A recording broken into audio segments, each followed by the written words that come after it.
Assalamualaikum warahmatullahi wabarakatuh. Sebelumnya perkenalkan, kami dari kelompok 8 ingin menjelaskan mengenai sejarah Islam. Yang pertama, perkenalkan nama saya Abdul Fattah Amrullah dengan NIM 211010888 dan ada Asam Hafiz dengan NIM 211011113. Ada Galuh Dwi Azzahra dengan NIM 211011098 dan ada Raisid Khaizan Jindra dengan NIM 211011066. Next. Next. Saya akan menjelaskan mengenai sejarah Islam pada zaman Rasulullah. Mempelajari sejarah pendidikan Islam amatlah penting. Dengan mempelajarinya akan mengetahui sebab dan akibat kemajuan dan kemunduran Islam, terutama mengkaji pendidikan Islam pada zaman Nabi Muhammad SAW. Selaku umat Islam, hendaklah kita mengetahui sejarah guna menumbuhkan wawasan generasi sekarang juga akan datang tentang mutiara hibah yang terkandung pada sejarah tersebut. Pendidikan Islam pada masa Rasulullah SAW di Mekah, Nabi Muhammad SAW menerima wahyu yang pertama di Gua Hira di Makkah pada tahun 610 Masehi. Dalam wahyu itu terkaup ayat Al-Quran yang artinya bacalah ya Muhammad dengan nama Tuhanmu yang telah menjadikan alam semesta. Dia menjadikan manusia dari segumpal darah. Bacalah dan Tuhanmu Maha Pemurah yang mengajarkan dari pena. Mengajarkan kepada manusia apa yang belum diketahuinya, kemudian disusul oleh wahyu kedua, ayat Al-Quran yang artinya, hai orang yang berkumpul berselimut, bangunlah, lalu berilah peringatan dan Tuhanmu agungkanlah, dan pakaianmu bersihkanlah, dan perbuatan dosa tinggalkanlah, dan janganlah kamu dengan maksud memperoleh balasan yang lebih baik. Dan untukmu mengetahui perintah Tuhanmu, bersabarlah. Metode kebijakan Rasulullah SAW dalam bidang pendidikan yang dikembangkan dalam bidang keimanan melalui tanya jawab dengan penghayatan yang mendalam dan didukung oleh bukti-bukti yang rasional dan ilmiah. Materi yang B ada materi ibadah disampaikan dengan metode dimenstotasi dan meneladani sehingga mudah diikuti. Dan yang C ada bidang akhlak. Nabi Muhammad SAW menitik pada metode peneladanan Nabi tampil dan kehidupan sebagai orang yang memiliki karunia dan keagungan baik dalam ucapan maupun perbuatan. Next. Next.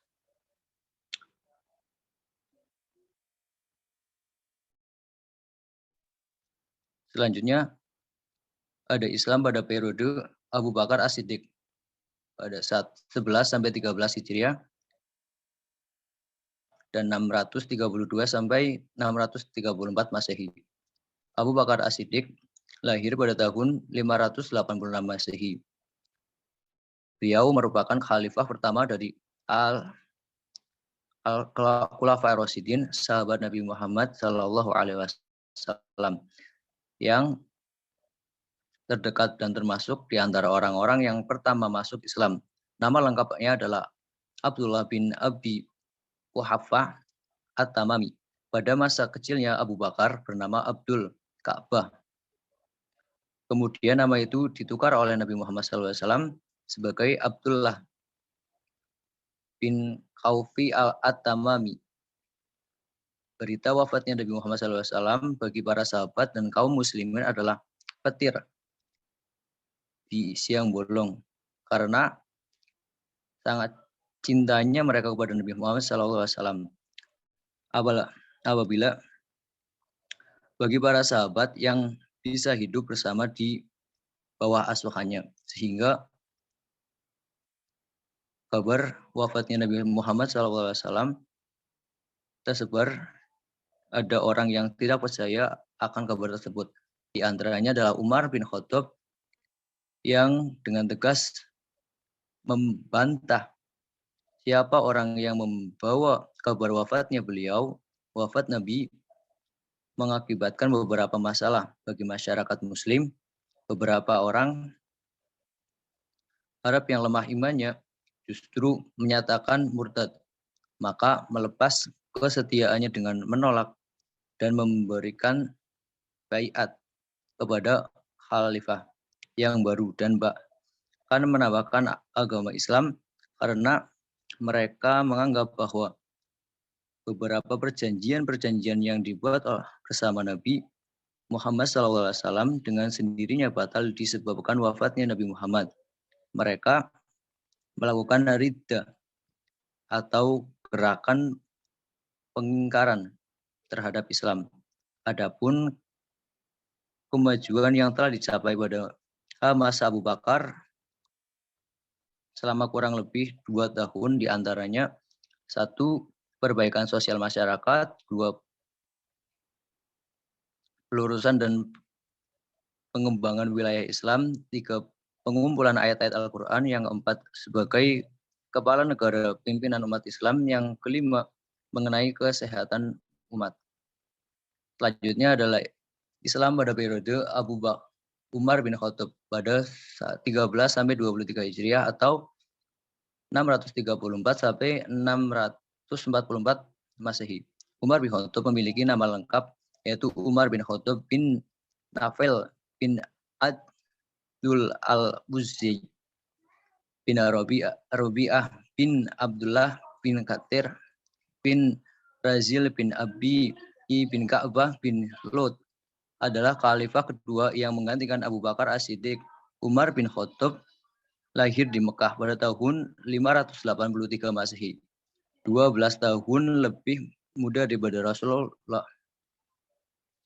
Umar juga termasuk keluarga keturunan Bani suku Ayyid atau Bani Ayyid, suku yang sangat terpandang dan berkedudukan tinggi di kalangan orang-orang Quraisy sebelum Islam. Pada musim panas tahun 364 Masehi, Abu Bakar menderita sakit dan akhirnya wafat pada hari Senin 21 Zulhijjah akhir 13 Hijrah 22 Agustus 634 Masehi. Dalam usia 63 tahun sebelum wafat, beliau telah menunjuk Umar bin Khattab sebagai pengganti sebagai khalifah. Penunjukan ini berdasarkan pada kenangan beliau tentang pertarungan yang telah di antara kaum Muhajirin dan Ansor. Dia khawatir kalau tidak segera menunjuk pengganti dan ajal segera datang akan timbul pertikaian yang mungkin dapat lebih parah daripada ketika Nabi Muhammad wafat dulu.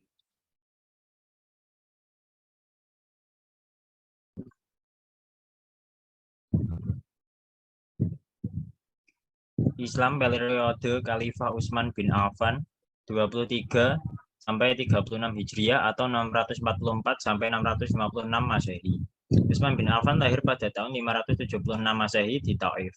Ibunya adalah Urwah, putrinya Hakim al-Bido, putri Abdul Muthalib, nenek Nabi Shallallahu Alaihi Wasallam. Ayahnya Quraisy Umayyah. Ia dilahirkan dan tumbuh dewasa di tengah lingkungan kaum Quraisy, suku yang paling terhormat di Mekah. Setelah dewasa, ia menikahi putri Rasulullah, Sayyidah Ruqayyah, dan ketika Ruqayyah meninggal karena sakit yang dideritanya, Rasulullah menikahkan Utsman dengan Ummu Kulsum. Usia pernikahan Utsman dengan Ummu Kulsum pun tidak berlangsung lama, karena pada tahun ke-9 Hijriah, Allah memanggil Ummu Kulsum ke haibaannya.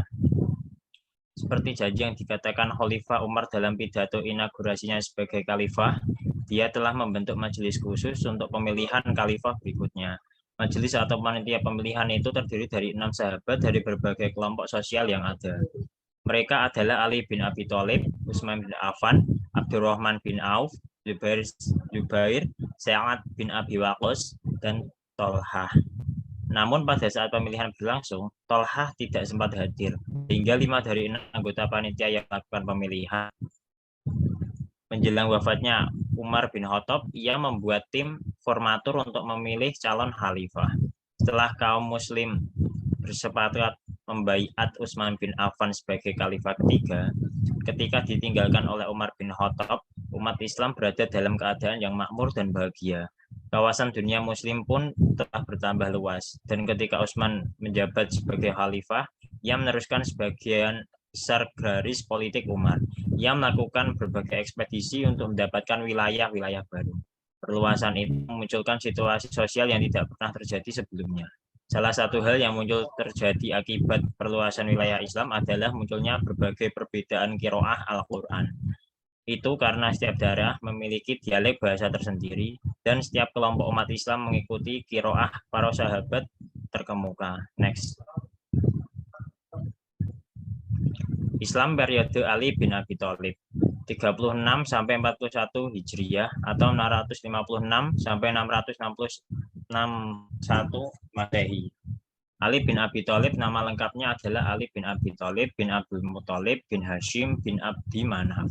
Ia dilahirkan 32 tahun setelah kelahiran Rasulullah Shallallahu Alaihi Wasallam.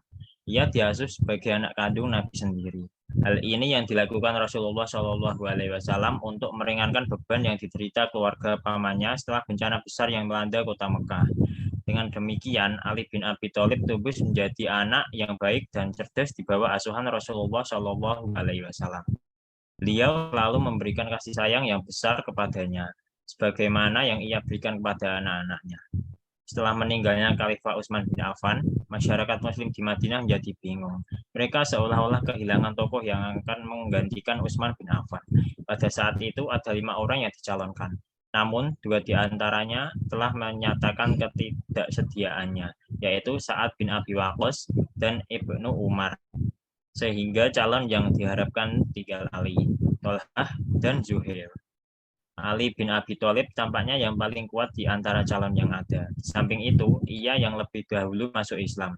Juga kedekatan kekerabatannya dengan Nabi merupakan poin tersendiri. Meskipun banyak pergolakan pada masa Khalifah Ali bin Abi Thalib, banyak hal yang dilakukan dalam usaha pengembangan Islam, baik dalam pengembangan sosial, politik, militer, dan ilmu pengetahuan. Situasi umat Islam pada masa Khalifah Ali sudah sangat jauh berbeda dari masa sebelumnya.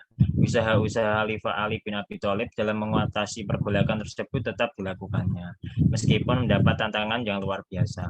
Semua itu bertujuan agar masyarakat merasa aman, tentram, dan sejahtera. Next. Perkembangan kondisi sosial, politik, ekonomi, dan administrasi pada masa Bani Umayyah dan Bani Abbasiyah. Bani Umayyah, perkembangan kondisi sosial, politik, ekonomi, dan administrasi. A. Perkembangan kondisi sosial. Masyarakat dinasti Bani Umayyah, sekalipun pro-Arabisme, namun tidak menjauhkan diri dari golongan non-Muslim. Bahkan golongan non-Islam memperoleh jabatan-jabatan dalam pemerintahan dan dipercaya oleh para raja. Di samping itu, Muawiyah juga pernah mengundang seorang ahli riwayat yang bernama Ubaid dari Yaman untuk dimanfaatkan dalam mengarang buku-buku cerita yang diperlukan untuk melalaikan rakyat dan sekaligus menjauhkan rakyat dari keterlibatannya dengan persoalan-persoalan politik di dalam negeri. Para ahli cerita ini juga dikirimkan ke masjid-masjid di berbagai kota untuk menenteramkan rakyat agar patuh pada pemerintahan yang berkuasa. Di balik sukses yang diperolehnya, dinasti Bani Umayyah juga banyak menghadapi keributan dalam negeri yang diakibatkan perselisihan suku. Di samping itu, timbul juga anarkisme dan ketidakdisiplinan kaum Somad yang tidak dikendalikan oleh ikatan agama dan moral, sehingga hal ini menyebabkan ketidakstabilan dan kehilangan kesatuan. Selanjutnya akan dilanjutkan oleh teman saya.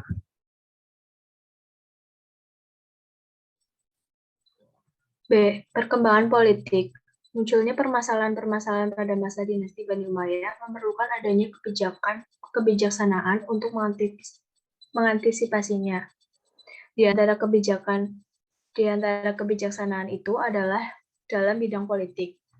Ada beberapa kebijaksanaan politik yang dilaksanakan pada masa dinasti Umayyah, yaitu satu, pemindahan pusat pemerintah dari Madinah ke Damaskus. Keputusan ini didasarkan atas pertimbangan politis dan alasan kemauan. Karena letaknya jauh dari Kufah, pusat kaum Syiah pendukung Ali, dan jauh dari Hijaz, tempat tinggal mayoritas Bani Hashim dan Bani Umayyah. 2.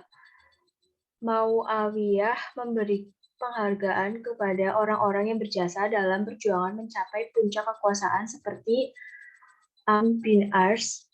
Ia diangkat kembali menjadi gubernur di Mesir, dan Muhirah ibnu Suba'ah diangkat menjadi gubernur di wilayah Kufah. 3. Menumpas orang-orang yang berposisi yang dianggap berbahaya.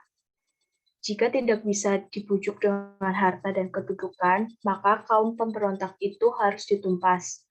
Ia juga menumpas kaum Khawarij yang merorong di bawah kekuasaannya dan mengkafirkannya. 4. Membangun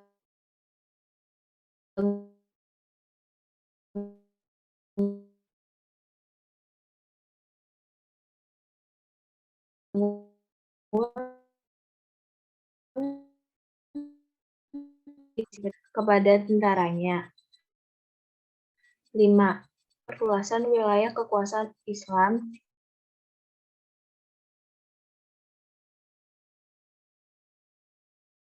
balik harus Muawiyah seperti umat Islam seperti Khalifah Abdul Malik ke timur, Khalifah Alawid ke barat, dan Perancis pada zaman Khalifah Umar bin Abdul Aziz. Daerah-daerah yang dikuasai umat Islam di zaman Afrika Utara, Suriah, Palestina, semenanjung Arabia, Irak, sebagian dari Asia Kecil, Persia, Afghanistan, Uzbekistan, dan Kirgiz di Asia Tengah. 6. Baik Muawiyah maupun penggantinya membuat kebijaksanaan yang berbeda dari zaman Khulafatur Rasyidin. Mereka merekrut orang-orang non-muslim sebagai penjabat pemerintahan seperti penasehat, administrator, dokter, dan kesatuan tentara. Next.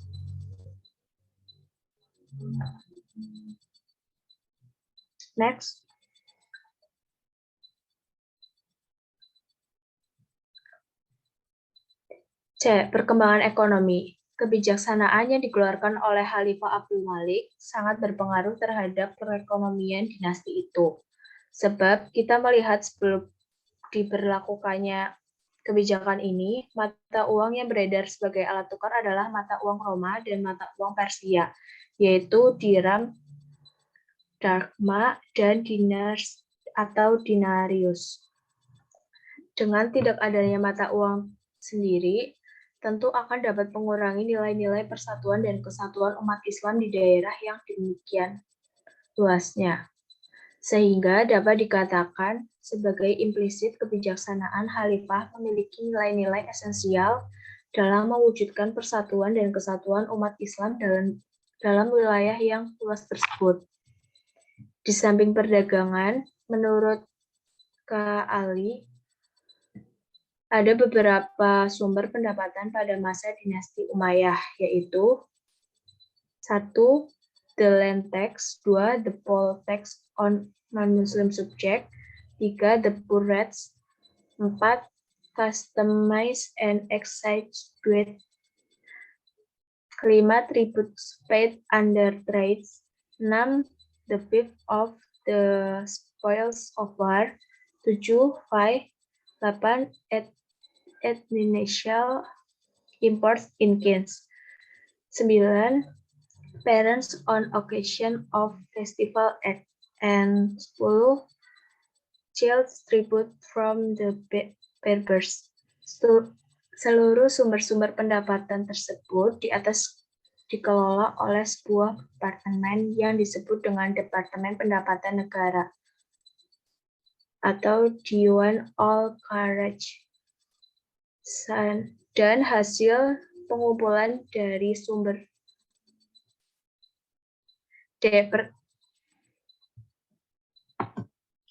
perkembangan administrasi pada masa dinasti Bani Umayyah telah muncul persoalan-persoalan yang cenderung membawa ketidakstabilan dan perpecahan umat, seperti hancurnya teokrasi yang telah mempersatukan kekhalifahan yang lebih dulu, munculnya anarkisme dan ketidakdisiplinan kaum noman. Di sisi lain, wilayah kekuasaan umat Islam pada masa dinasti Umayyah menurut Anas Gimel telah sampai ke Atlantik perbatasan Bizaitun, Selat Gilbarat, Jabal Tarik tahun 711. Pada tahun itu juga mereka menguasai Transoxiana, Sind, serta Indus Valley, sekarang arah selatan Pakistan. Arah kekuasaan yang luas itu sebagaimana periode Madinah dibagi menjadi wilayah provinsi. Setiap provinsi dikepalai oleh seorang gubernur atau amir yang diangkat oleh khalifah. Gubernur didampingi seseorang atau beberapa orang katib atau sekretaris, seorang hajib atau pengawal, dan pejabat-pejabat penting lain, yaitu sahib al-kharaj atau pejabat pendapatan salib al-syurtat, pejabat kepolisian, dan hadid, kepala keagamaan, dan hakim. Pejabat pendapatan dan kadi diangkat oleh khalifah dan bertanggung jawab kepadanya. Pada tingkat pemerintahan pusat dibentuk beberapa lembaga dan departemen, Al-Hatib, Al-Hajib, dan Diwan. Lembaga Al-Hatib terdiri dari Hatib Al-Rasail, Sekretaris Negara, Katib Al-Kharaj, Sekretaris Pendapatan Negara, Katib Al-Jun, Sekretaris Militer, Katib Al-Syurtat, Sekretaris Kepolisian, Katib Al-Qadi, Panitera. Para katib bertugas mengurusi administrasi negara secara baik dan rapi untuk mewujudkan kemaslahatan negara. Al-Haji, pengawal dan kepala rumah tangga istana, bertugas mengatur para pejabat atau siapapun yang bertemu dengan khalifah. Lembaga ini belum dikenal di zaman negara Madinah, karena siapa saja boleh bertemu dan berbicara langsung dengan khalifah tanpa melalui birokrasi, tapi ada 3 orang yang boleh bertemu langsung dengan khalifah tanpa hajib, yaitu muadzin untuk memberitahukan waktu sholat kepada khalifah, Saib al-Barik, pejabat pos yang membawa berita-berita penting untuk khalifah, dan Salib al-Ta'an, petugas yang mengurus hal ikhwal makanan dalam istana. Selanjutnya akan dibacakan teman saya. Dalam bidang pelaksanaan hukum, yaitu Al-Nizam, Al-Qadai terdiri dari 3 bagian, yaitu Al-Qada dipimpin seorang kadi yang bertugas membuat fatwa hukum dan membuat peraturan-peraturan yang digali langsung dalam Al-Quran, Sunnah Rasul, ijma'ah, atau berdasarkan ijtihad. Badan ini bebas dari pengaruh penguasa dalam menetapkan keputusan hukum, baik terhadap pejabat atau pegawai negara yang melakukan pelanggaran. Pejabat Badan Al-Hisbat disebut Al-Muhtasib. Tugasnya menangani kriminal yang perlu penyelesaian segera. Sedang pejabat Al-Mazalim disebut Qadi Al-Mazalim atau Sahib Al-Mazalim. Kedudukan badan ini lebih tinggi dari Al-Qada Al-Hisbat karena badan ini bertugas meninjau kembali akan kebenaran dan keadilan keputusan-keputusan hukum yang dibuat oleh Qadi dan Muhtasib. Jika terjadi kasus tentang perkara yang keputusannya dianggap perlu ditinjau kembali, baik rakyat maupun pejabat yang menyalahgunakan jabatan, badan ini menyelenggarakan Mahkamah Al-Mazalim yang mengambil tempat di masjid. Sidang ini dihadiri oleh 5 unsur lengkap, yaitu para pembantu sebagai juri, para hakim, para fuqaha, para khatib, dan para saksi. Di dalam tubuh pemerintah Bani Umayyah terdapat beberapa dewan atau departemen, yaitu pertama Dewan Ar-Rasail, departemen yang mengurus surat-surat negara dari khalifah kepada gubernur atau menerima surat-surat dari gubernur. Departemen ini memiliki 2 sekretariat untuk pusat menggunakan bahasa Arab dan daerah menggunakan bahasa Yunani dan bahasa Persia. Diwan Al-Katim, departemen pencatatan yang bertugas menyalin dan meregistrasi ke semua keputusan khalifah atau peraturan-peraturan pemerintah untuk dikirim pada pemerintah daerah. Diwan Al-Karaj, departemen pendapatan negara yang diperoleh dari karaj, zakat, ganimah, dan sumber-sumber lain. Semua pemasukan dari sumber-sumber itu disimpan di Baitul Mal.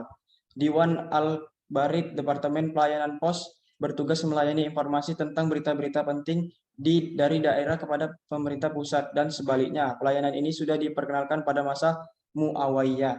Diwan Al-Jun, departemen pertahanan yang bertugas mengorganisir militer.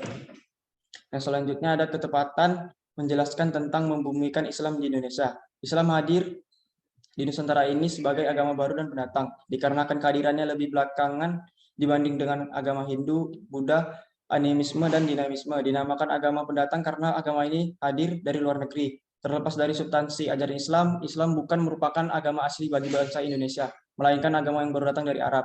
Sebagai agama baru dan pendatang saat itu, Islam harus menempuh strategi dakwah tertentu, melakukan berbagai adaptasi dan seleksi dalam menghadapi budaya dan tradisi yang berkembang di Indonesia. Perkembangan Islam di Nusantara ini merasakan berbagai pengalaman disebabkan adanya keberagaman budaya dan tradisi pada setiap pulau tersebut. Bahkan dalam satu pulau saja bisa melahirkan berbagai budaya dan tradisi.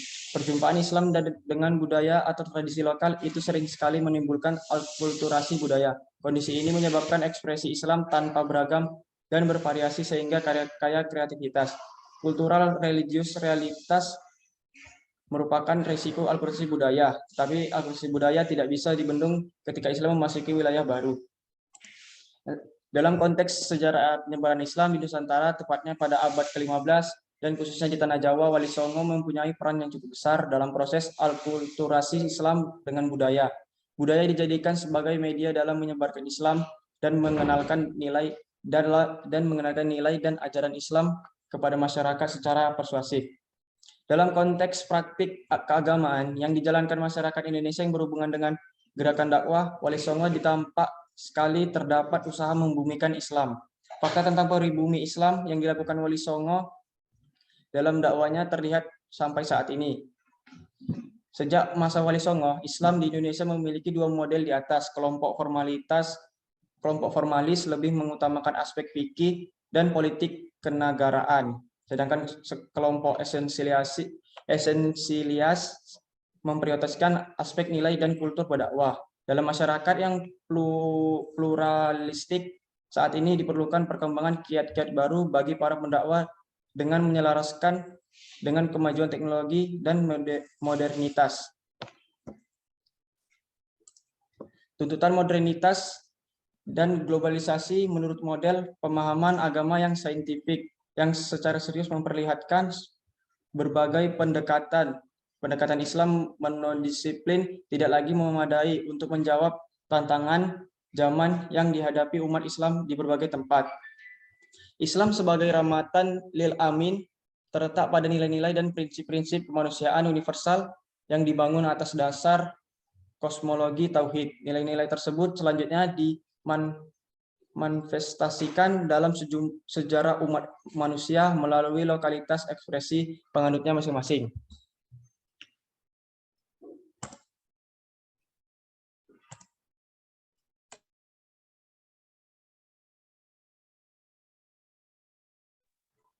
Mungkin sekian dari presentasi kali ini dari kelompok kami. Mohon kurang lebihnya kami mohon maaf, atau bila ada kata-kata yang salah atau kurang berkenan, mohon dimaafkan. Billahi taufiq wal hidayah. Wassalamualaikum warahmatullahi wabarakatuh.